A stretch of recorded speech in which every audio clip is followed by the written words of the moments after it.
வேலை வாய்ப்பிற்கான 100% உத்தரவாதத்துடன் MBA படிக்க இன்றைய ஆட்சி பிசினஸ் ஸ்கூலில் சேருங்கள். மிஸ்டர் கோல்ட் கடலை தான் வாங்குறேன். ஏன் தெரியுமா? சாதாரண ஆயிலை விட சமையல் டேஸ்டாவும் இருக்கும், ஹெல்தியாவும் இருக்கும். Unlock your child's potential at SV High School, where learning meets excellence. Enroll now. Ramanathapuram ரணபள்ளி Murugar கோவில் என்ன மாதிரியான முருக அனுபவங்களை உங்களுக்கு கொடுத்துச்சு? நொந்து போன முருக பக்தர்களுக்கு மட்டும் தான் நம்ம ஆறுதலா இருக்கணும். நல்லா இருக்கிற முருக பக்தர்கள் போவே கூடாது. எந்தெல்லாம் முருக பக்தர்கள் கஷ்டப்படுறாங்களோ, யாரெல்லாம் முருகனை கும்பிட்டு நம்ம வாழ்க்கையில முன்னேறவே முடியலையே அப்படின்றவங்களுக்கு மட்டும் அவங்களுக்கு விளக்கம் மட்டும் கொடுக்கணும். முருகர்ன்ற பணி எனக்கு இப்படி ஒரு கோவில் இருக்கிறது கூட எனக்கு தெரியாது, இந்த பேரில் இருக்கிறது கூட எனக்கு தெரியாது. அப்போ தான் ஃபஸ்ட்டு ரணபலி முருகர்னு ஒரு முருகரா, அந்த பலின்ற வார்த்தை எனக்கு ஒரு மாதிரி என்னடா பலி ரணபலின்னு என்ன வார்த்தை, ஒரு சூரனை பதம் பண்ணதா அப்படின்றது பார்த்தா கிருபானந்த வாரியார் இந்த ரணபலிக்கு ஒரு பெரிய அர்த்தம் சொல்லியிருக்காரு. முருக பக்தர்களுடைய ரணங்களை பலி செய்கிற இடம் தான் இந்த ரணபலி முருகர் அப்படின்றப்போ கிருபானந்த வாரியார் அந்த இடத்துக்கு வந்திருக்காரு. கிருபானந்த வாரியார் ரொம்ப புகழ்ந்து சொல்லியிருக்காரு, நான் எத்தனையோ வேலை பார்த்துருக்கேன், இந்த படம் இன்னும் இருக்குது, நான் எத்தனையோ வேலை பார்த்துருக்கேன், ஆனால் இப்படி ஒரு வேலை நான் பார்த்ததில்லை, வேலையே முருகர் இருக்காரு, கம்பீரமாக இருக்காருன்னு சொல்லி இந்த இடத்துல இந்த மாதிரி முருகர் கோயிலை உருவாக்கணும்னு சொல்லி முருகர் உத்தரவு வருது. அப்படி உருவான கோயில் தான் ரணபலி முருகர். இதில் ஒரு பெரிய அதிசயம் என்னென்னா, இந்த கோவில் முருகப்பெருமான் அன்னைக்கு நடத்தின அதிசயம் பாம்பன் சுவாமிகள் சொல்லும் போதே எனக்கு புல்லரிக்குது. சத்தியமாக எனக்கெல்லாம் அந்த தகுதி இருக்கான்னு தெரியல. எங்கேயோ ஏதோ போன ஜென்மத்திலேயோ இல்லை ஏதோ என் குடும்பத்தில் யாரோ ஒரு பண்ண ஒரு முருக பக்தியா இல்லை என்னன்னே தெரியல, நம்மளுக்கு முருகர் இப்படி ஒரு விஷயத்தை கொடுத்துருக்காரான்றது உணர்ந்தாங்கம்மா. ரொம்ப நாள் கழிச்சு அதை நான் சிலாகித்து போன உணர்வு. ஏதோ ஒரு சக்தி என்ன பாம்பன் சுவாமி கோயிலுக்கு போன்று தள்ளுது. பாம்பன் சுவாமிகள் என்ன பண்ணுறாருன்னா, ஒரு பெரிய பள்ளம் தோண்டி 35 நாள் குறிப்பிட்ட எத்தனை நாளுக்கோ சொல்லி, இத்தனை நாள் நான் உள்ள தவம் இருக்க போகிறேன், முருகனை பார்த்தா நான் மேலே வருவேன், இல்லைன்னா என்னை சமாதி ஆக்கிடுங்கன்ட்டு ஒரு விளக்கு மட்டும் எடுத்துகிட்டு உள்ளே உட்காராரு. ஏன்னா அந்த விளக்குல அந்த விளக்கு தான் பெரிய அதிசயம். அந்த விளக்கு இது வரைக்கும் வெளி உலகத்தில் யாருமே காட்டினதில்லை. நான் படம் எடுத்து வச்சுருக்கேன் அந்த விளக்கை. ஐபிசி பக்தி நேயர்கள் அனைவருக்கும் அன்பு வணக்கம். இன்னைக்கு நம்ம கூட அவருடைய வாழ்வில் நடந்த முருகர் அனுபவங்கள் பலவற்றை பகிர்ந்து கொள்வதற்காக முருக பக்தர் ஜெயம் எஸ்கே கோபி சார் நம்ம கூட இணைந்திருக்கிறார்கள். சார் வணக்கம். வணக்கங்கம்மா, எல்லா புகழும் முருகனுக்கே. சார், ராமநாதபுரம் ரணபள்ளி முருகர் கோவில் என்ன மாதிரியான முருக அனுபவங்களை உங்களுக்கு கொடுத்துச்சு? இந்த ராமநாதபுரம் முதல் நான் இந்த கோவிலை தேவையில்லைங்கம்மா. என்னோட முருகர் பயணத்தில் எனக்கு முருகர் விட்ட உத்தரவே எதை பற்றியும் கருத்து பேசக்கூடாது, யாரை பற்றியும் விமர்சிக்கக்கூடாது, தனிநபர் அடையாளமோ தனிநபர் விஷயத்தையோ பற்றி பேசக்கூடாது. நொந்து போன முருக பக்தர்களுக்கு மட்டும் தான் நம்ம ஆறுதலாக இருக்கணும். நல்லா இருக்கிற முருக பக்தர்கள் போவே கூடாது. எந்தெல்லாம் முருக பக்தர்கள் கஷ்டப்படுறாங்களோ, யாரெல்லாம் முருகனை கும்பிட்டு நம்ம வாழ்க்கையில் முன்னேறவே முடியலையே அப்படின்றவங்களுக்கு மட்டும் அவங்களுக்கு விளக்கம் மட்டும் கொடுக்கணும் தான் முருகர்ன்ற பணி எனக்கு. அப்போ இந்த ஒவ்வொரு கோயிலாக போய் அந்த விஷயத்தை சொல்லுன்றதும் எனக்கு தியானத்தில் வந்த உத்தரவு தான். நான் இது வரைக்கும் போன எல்லா கோயிலுமே தியானத்தில் வந்த உத்தரவு தான். ஆனால் இந்த ராமநாதபுரம் மட்டும்தான் அதுலேருந்து தனித்து பார்க்கணும் எனக்கு. ஏன்னா இதில் எந்த உத்தரவும் வரல. நான் திட்டமிட்டது பெங்களூர் கர்நாடகாவில் ஒரு முருகர் கோயில் இருக்குது, அதை பற்றி போகணும் தான் எனக்கு ரொம்ப ஆசை. நான் உடனே இப்போ முருகர் ஒன்று நடத்துவேன். அப்படி இருக்கும்போது இப்படி ஒரு கோவில் இருக்கிறது கூட எனக்கு தெரியாது, இந்த பேரில் இருக்கிறது கூட எனக்கு தெரியாது. ஓகே, நம்மளுக்கு முருகர் அடுத்த உத்தரவு கொடுக்குற வரைக்கும் அப்படியே திருவிடைக்கழி முடிச்சுட்டு அதுக்கப்புறம் வேறு எங்கேயுமே போலியே. அது பேசி முடிச்சதுக்கப்புறம் தான் நம்ம சொன்ன அடுத்தது முருகர் உத்தரவு கொடுத்தா சொல்கிறேங்கன்ட்டு. அப்போ ஒரு நாள் ஃபோன் பண்ணி, எங்கே இருக்கீங்க, நல்லா இருக்கீங்களான்னாரு. நான் ராமநாதபுரத்தில் ஒரு கோயிலுக்கு வந்தேன், அந்த முருகர் உங்களை வர சொல்கிறாரு, வந்து பாருங்கன்றார். பேர் என்னங்க என்ன? ரணபலி முருகர். இங்கே ஒரு வேல் இருக்குது, இந்த வேல் சாதாரண வேல் கிடையாது, கடலில் கிடச்ச வேல், முருகர் கனவுல போய் சொன்ன வேலுன்னு எல்லாமே சொல்கிறார். நான் எப்பயும் போல் சரிங்க ரொம்ப சந்தோஷங்க, முருகர் உத்தரவு கொடுத்தா நான் கண்டிப்பாக போகிறேன் அப்படின்னு சொல்லி விட்டுட்டேன். திரும்ப அந்த கோயிலை பற்றி தேடுறேன். அதுக்கப்புறம் முருகர் உத்தரவு கொடுத்தா போவோன்னு சொல்லி தான் என் மைண்டில் இருக்குது. அதுக்கப்புறம் எதுவும் பேசவே இல்லை. அவர் சொன்ன ஒரு 2 நாள் கழித்து திரும்ப எனக்கு ராமநாதபுரத்துலேருந்து ஒரு கால் வருது. அவர் வேறு ஒரு விஷயமா பேசுகிறார், திருச்செந்தூர் சம்மந்தமாக பேசும்போது இங்கே ரணபலி முருகர்னு ஒன்று இருக்காரு. அவர் அண்ணாமலை சாமி பேசின விஷயம் எனக்கு தெரியாது, இவரும் எனக்கு தெரிஞ்ச ஆள் கிடையாது. ரணபலி முருகர்னு ஒரு முருகர் இருக்கார், வந்து பாருங்கள் அப்படின்ட்டு. என்னடா இது, இப்போ நேற்று 2 நாளைக்கு முன்னாடி தான் அண்ணாமலை சாமி சொன்னார். அப்போ ஏதோ முருகர் நம்மளுக்கு சொல்ல வராரு, ஏதோ மெசேஜை கன்வே பண்ணுறாருன்னு புரிஞ்சுக்கிட்டு அதுக்கப்புறம் திரும்ப முருகர்கிட்ட உத்தரவு கேட்டோன்னே கோயிலுக்கு போகணுன்னு வருது. அப்போ தான் ஃபஸ்ட்டு ரணபலி முருகர்னு ஒரு முருகரா, அந்த பலின்ற வார்த்தை எனக்கு ஒரு மாதிரி என்னடா பலி ரணபலின்னு என்ன வார்த்தை, ஒரு சூரனை பதம் பண்ணதா அப்படின்றது பார்த்தா கிருபானந்த வாரியார் இந்த ரணபலிக்கு ஒரு பெரிய அர்த்தம் சொல்லியிருக்காரு. முருக பக்தர்களுடைய ரணங்களை பலி செய்கிற இடம் தான் இந்த ரணபலி முருகர் அப்படின்றப்போ கிருபானந்த வாரியார் அந்த இடத்துக்கு வந்திருக்காரு. அப்போ இந்த கோயிலோட ஹிஸ்ட்ரி எல்லாம் பார்த்து, இந்த கோயிலை வெளில சொல்கிறதா நம்ம வேலை அப்படின்னு சொல்லி நான் நினச்சிட்டு இருக்கேன். இது முருக பக்தர்கள் சொல்லுன்றப்போ அங்கே போனதுக்கப்புறம் தான் நிறைய விஷயம் கன்வே ஆகுது. நம்ம அதுக்காக வரல. அந்த கோவில் நீங்கள் நல்லா பாருங்கள், முருகர் நம்ம பயணத்தில் ஒன்று கும்பாபிஷேகம் நடந்த கோயிலுக்கு கூட்டு போகிறாரு முடிஞ்சதுக்கப்புறம், இல்லை கும்பாபிஷேகத்துக்கு முன்னாடி போகிறார். அந்த மாதிரி தான் வயலூர் முருகப்பெருமான் வந்து நான் வந்து பிள்ளையார்பட்டி காரைக்குடியை பார்த்து ரிட்டர்ன் வர வேண்டியது தான். மதியானம் ஃப்ளைட்டு கிளம்பி சென்னை வரலான் இருக்கப்போ அன்றைக்கி காலைல தியானத்தில் 3:30 மணி தியானத்தில் வந்து வயலூருக்கு போகணுன்னு உத்தரவு வருது. வயலூருக்கு போனால் வயலூர் கோயில் கும்பாபிஷேகம் பண்ணி நடந்திருக்கு. அங்கேருந்தே ஒரு காணொலி நான் பதிவு சொல்கிறேன். இந்த மாதிரி வயலூர் கோயில் கும்பாபிஷேகம் நடக்குது, முருக பக்தர்கள் யார் மூலயமா தொடர்பு கொள்ளாமல் நேரடியாக கோயிலுக்கு நேராக வந்து செய்யுங்க அப்படின்னு அதுக்காக நம்மளை வர வச்சிருக்காரு. அப்போ இப்போ கும்பாபிஷேகம் நடக்க போகுது. பிப்ரவரி மாதம் கும்பாபிஷேகம் நடக்கும். இந்த மாதிரி ஒவ்வொரு கோயிலுக்கு நம்மளை அனுப்பி கும்பாபிஷேகத்துக்கோ இல்லை ஏதோ ஒரு திருப்பணிக்காக நம்மளை அனுப்புகிறான்றது மட்டும் நான் உணர்ந்துட்டேன். திருவிடைக்கழியும் அப்படி தான். கும்பாபிஷேகம் நடந்ததுக்கு முன்னாடி நான் பேச ஆரம்பித்தோம். அதுக்கப்புறம் கும்பாபிஷேகம் நடந்ததுக்கப்புறம் போனோம். ஸோ இந்த முருகன் நம்ம எல்லாத்துலேயும் வழி நடத்துகிறார். அங்கே போனதுக்கப்புறம் தெரிஞ்சுது இவ்வளோ பெரிய புராதனமான ஒரு கோவில் பராமரிப்பு இல்லாமல் இப்படி இருக்குன்னு எனக்கு பெரிய வருத்தமாயிடுச்சு. வெறும் முன்னாடி கோபுரம் மட்டும் ரெடி பண்ணியிருக்காங்க. திருப்பணி வந்து அங்கே மன்னர் பரம்பரையில் வந்ததுனால அப்படியே நிற்கிது.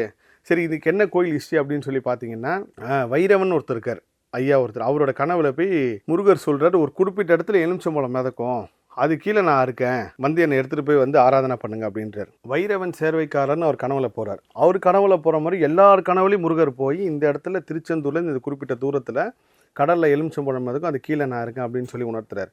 போகிற எல்லாருமே மாயமாயிடுறாங்க. இந்த வைரவன் சேர்வைக்காரர் மட்டும் பார்த்தா ஒரு வேல் எடுத்துகிட்டு வர்றார். அந்த வேல் பார்த்தீங்கன்னா கிருபானந்த வாரியர் ரொம்ப புகழ்ந்து சொல்லியிருக்காரு. நான் எத்தனையோ வேலை பார்த்துருக்கேன், இந்த படம் இன்னும் இருக்குது, நான் எத்தனையோ வேலை பார்த்துருக்கேன், ஆனால் இப்படி ஒரு வேலை நான் பார்த்ததில்லை, வேல்லையே முருகர் இருக்காரு, கம்பீரமாக இருக்காருன்னு சொல்லி அந்த வேல் கிடைக்கிது. வேல் கிடைச்சோடனே பெரிய அப்பயே முருக சக்தி வந்து மிகப்பெரிய அளவுக்கு பரவி இருக்கிறது. இதுதான் ஒரு கலியுகத்தில் வந்து எப்படி முருக சக்தி இயங்குதுன்றதுக்கு இந்த கோயில் பெரிய உதாரணம். உருவாவதோடனே அவர் அந்த மன்னர்கிட்ட கொண்டு வர்றார். மன்னர்கிட்ட கொண்டு வந்து வேலை கொடுக்குறப்போ திரும்ப இன்னொரு பக்தர் ஒரு கனவுல போகுது, நான் இன்னொரு இடத்துல இருக்கேன்னு சொல்லி சிலை கிடைக்குது. வள்ளி தேவனை சிலையோட முருகர் சிலை கிடைக்குது. இப்படி தொடர்ந்து ஒரு அற்புதம் அதிசயம் நடக்கணுன்னே சிலைலாம் கிடைச்சிருச்சு. அப்போது சேதுபதி மன்னர்கிட்ட போய் இந்த விஷயத்தை போய் சொல்கிறாங்க, இந்த மாதிரி இந்த கிடைச்சிருக்கு, இது அவர் கனவுலையும் போய் பாருங்கள், இந்த இடத்துல இந்த மாதிரி முருகர் கோயிலை உருவாக்கணும்னு சொல்லி முருகர் உத்தரவு வருது.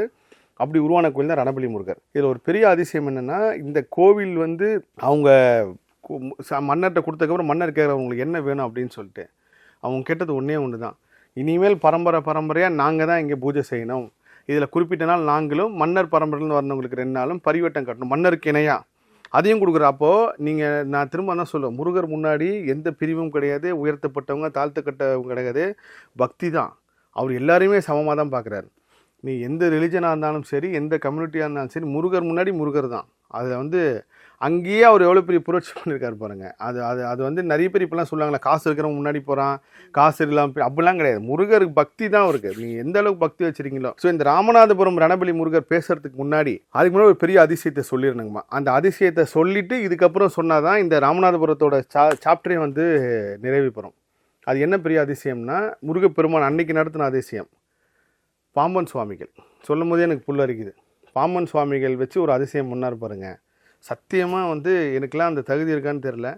எங்கேயோ ஏதோ போன ஜென்மத்திலையோ இல்லை ஏதோ ஒரு என் குடும்பத்தில் யாரோ ஒரு பண்ண ஒரு முருக பக்தியா இல்லை என்னன்னே தெரில, நம்மளுக்கு முருகர் இப்படி ஒரு விஷயத்தை கொடுத்துருக்காரான்றதை உணர்ந்தாங்கம்மா. ரொம்ப நாள் கழிச்சு அதை நான் சிலாகித்து போன உணர்வு. சண்டே கிளம்பி மண்டே போய் ரெஸ்ட் எடுத்துட்டு செவ்வாய்க்கிழமை காலைல ரணபலி முருகரை பார்த்துட்டு திரும்ப வர்றதான் பிளான். நான் எப்பயுமே முருகர் கோயிலுக்கு போகிறேன்னா முருகர் அந்த கோயிலை பற்றி மட்டும்தான் பார்த்துட்டு வருவேன், வேறு எந்த கோயிலுக்கு போக மாட்டேன். ஏன்னா இப்போது நீங்கள் ஒரு சிஎம் அப்பாயின்மெண்ட் உங்களுக்கு கிடச்சிருச்சு, முதலமைச்சரை இத்தனை மணிக்கு நீங்கள் பார்க்குறீங்க அப்படின்னு சொல்லிட்டு, நீங்கள் அப்போ என்ன பண்ணுவீங்க?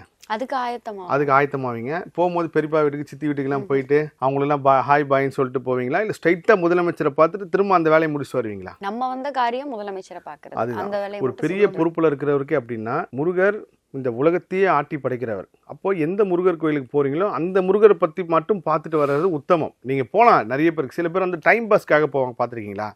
ஆந்தி வேலை வந்தேன் பார்த்துட்டு போனேன், அது ஒரு பக்தி, அதை குறை சொல்ல. ஆனால் நீங்கள் எப்பயுமே சிரத்தையோட சில விஷயங்கள் செய்கிறப்போ அதுக்குண்டான பலனும் உங்களுக்கு ரொம்ப உன்னதமாக கிடைக்கும். அப்போ இந்த ரணபலி முருகருக்கு வந்திருக்கோம், ரணபலி முருகர் பட்டு தான் பார்க்குறோம். பார்த்துட்டு எனக்கு ஒரு ஆசை, தனுஷ்கோடி போகணும், போய் ராமேஸ்வரம் ராமநாதபுரம் சிவபெருமானு கூட நான் பார்க்குறதுக்கு பிளான் இல்லை. ரணபலி முருகர் பார்க்குறோம், அந்த கோயிலுக்கு ஏன் முருகரை வர வச்சாரு உணர்றோம், அந்த விஷயத்தை நம்ம சொல்கிறோம். இந்த கோயில் ஏன்னா அன்றைக்கி வந்தப்போ எனக்கு ஒருத்தர் சொல்கிறார், ஐயா ராமநாதபுரத்தில் இருக்க எனக்கே இப்படி ஒரு கோயிலோட வரலாறு எனக்கு தெரியாது, கோயில் இருக்குன்னு தெரியும், ஆனால் இப்படி ஒரு வரலாறு கனவுல போய் இந்த வேலை நான் சர்வசாதாரணமாக நினச்சிட்டேன் அப்படின்னாரு. ஸோ அதுதான். அப்போது நான் எந்த பிளானும் கிடையாது, திங்கக்கிழமை ஓய்வு எடுக்கிறேன். ஏன்னா அதுக்கு முன்னாடியே எனக்கு தொடர்ந்து எல்லா ஊருக்கும் பயணம் பண்ணிட்டே இருந்தேன். எங்கேயுமே ரெஸ்ட் எடுக்கிற மாதிரியே இல்லை. அன்றைக்கி ஒரு நாள் ரெஸ்ட் எடுக்கிறப்போ காலைல விடிய காத்தால வந்துட்டு ரூமில் மெடிடேஷன் பண்ணிட்டு இருக்கும்போது ஏதோ ஒரு சக்தி வந்து என்ன பாம்பன் சுவாமி கோயிலுக்கு போண்டு இது தள்ளுது. நான் அப்பயே என்ன உதவியாளர்கிட்ட என்ன சொன்னேன்னா, இன்றைக்கி ஒரு நாள் ஃபுல்லாக ரெஸ்ட் எடுங்க, நாளைக்கு காலைல இத்தனை மணிக்கு 3:30 மணிக்கு ரெடியாக இருங்க கிளம்புன்னு சொல்லி அவர் ரெஸ்ட் எடுக்க அனுப்பிச்சிட்டேன். ஏதோ ஒரு சக்தி வந்து என்னை தள்ளுது பாம்பன் சுவாமிகளுக்கு போய் ஆகணும்னு சொல்லி. உடனே 6 மணிக்கு டிஃபன் சாப்பிட்டுட்டு ஹோட்டல் நிர்வாகத்துக்கு ஃபோன் பண்ணி எனக்கு ஒரு கார் வேணும் பாம்பன் சுவாமி கோயிலுக்கு போகிறதுக்கு அப்படிங்கிறப்ப என்ன உதவியாளருக்கு இல்லைங்க ஏதோ ஒரு முருகர் சொல்ல வராரு, இவ்வளோ எனக்கு இத்தனை வாட்டி மெடிடேஷனில் வராது, நம்ம ஏதோ ஒரு சக்தி தள்ளுற மாதிரி தான் இருக்குது, நம்ம போய்ட்டோம்னு சொல்லி போகிறாங்கம்மா. வந்த காரே வந்து முருகர் பேர் கொண்டவர் தான். அந்த வீடியோன்னு எடுத்து பதிவு பண்ணேன். அதுலேயும் முருகர் இருக்கார். ரைட்டு, முருகர் ஏதோ ஒரு விஷயம் சொல்ல வராரு, இல்லை ஏதோ ஒரு வேலைக்காக நம்மளை அனுப்புகிறாரு அப்படின்னு சொல்லிட்டு நான் பாம்பன் சுவாமி கோயிலுக்கு போகும்போதே பார்த்தீங்கன்னா வாசல்லையே மயில் சேவல் இல்லாமல் இருக்குது.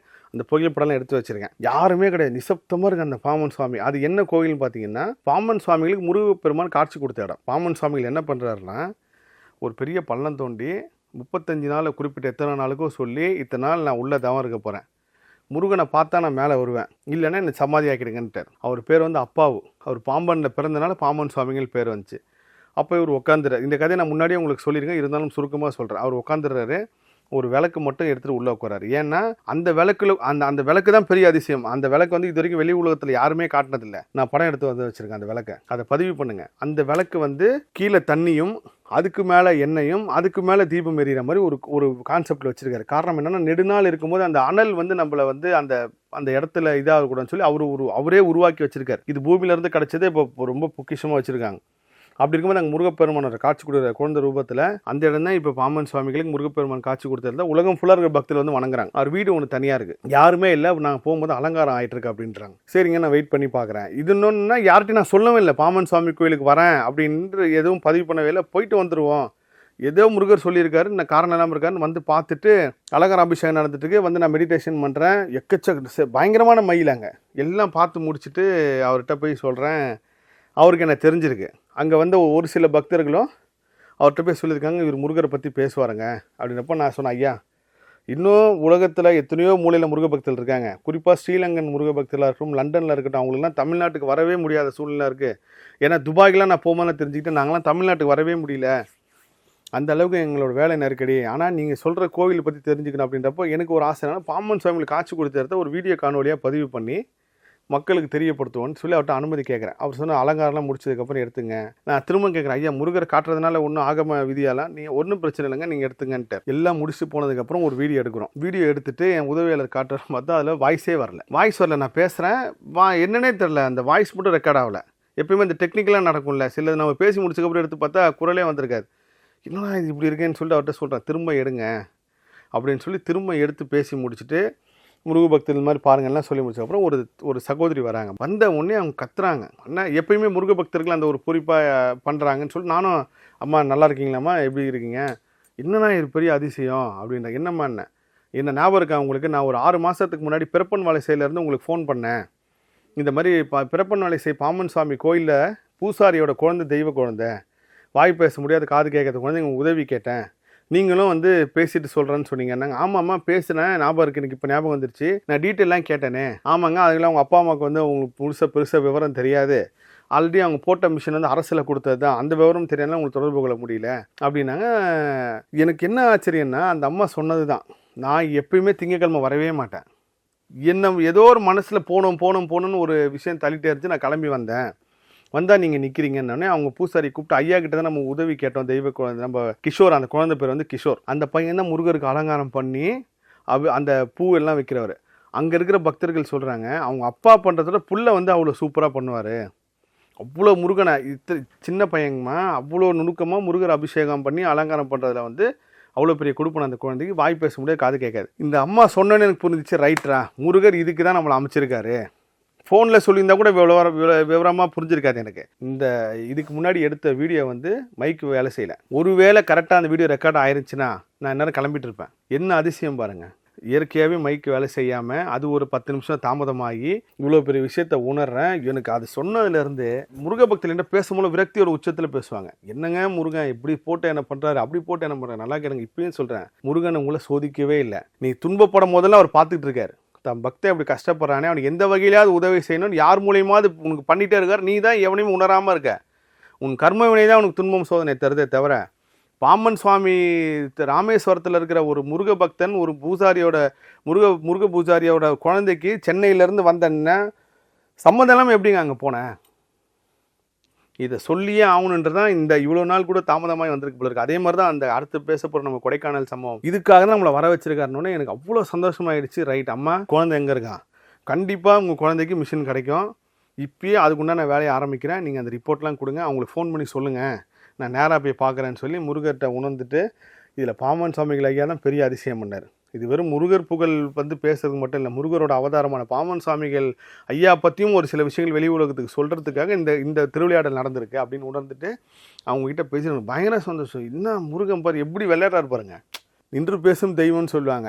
ஆனால் முருகர் திருவிளையாடல் புரிஞ்சிக்கவே முடியாது. நான் சொன்னேன், என்னை எல்லாருமே இன்றைக்கி புகழ்கிறாங்க, இந்த புகழ்ச்சி நான் ஏற்றுக்க மாட்டேன், ஏன்னா நாளைக்கு இன்றைக்கி புகழ்ற நாளைக்கு திட்டுவாங்க அப்படின்னு சொல்லி.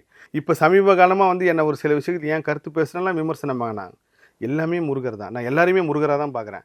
என்னை ஒருத்தர் புகழ்ந்தாலும் முருகர் தான், என்னை ஒருத்தர் திட்டினாலும் முருகர் தான், என்னை அடித்தாலும் முருகர் தான், நான் வேதனை அடைஞ்சாலும் சோதனை அடைஞ்சு என் கர்மனை தவிர முருகர் என்னை எல்லா விஷயத்தையும் பார்த்துக்கிட்டு இருக்கார். இந்த பக்தி நீங்கள் அந்த பக்தி நிலைக்கு வரணும். எல்லாம் பேசிவிட்டு இவங்ககிட்ட கிஷோரோட நம்பர் வாங்கிட்டு அவங்க அம்மாவுக்கு ஃபோன் பண்ணி சொல்லுங்கள், நான் இங்கேருந்து உடனே கிளம்புறேன்.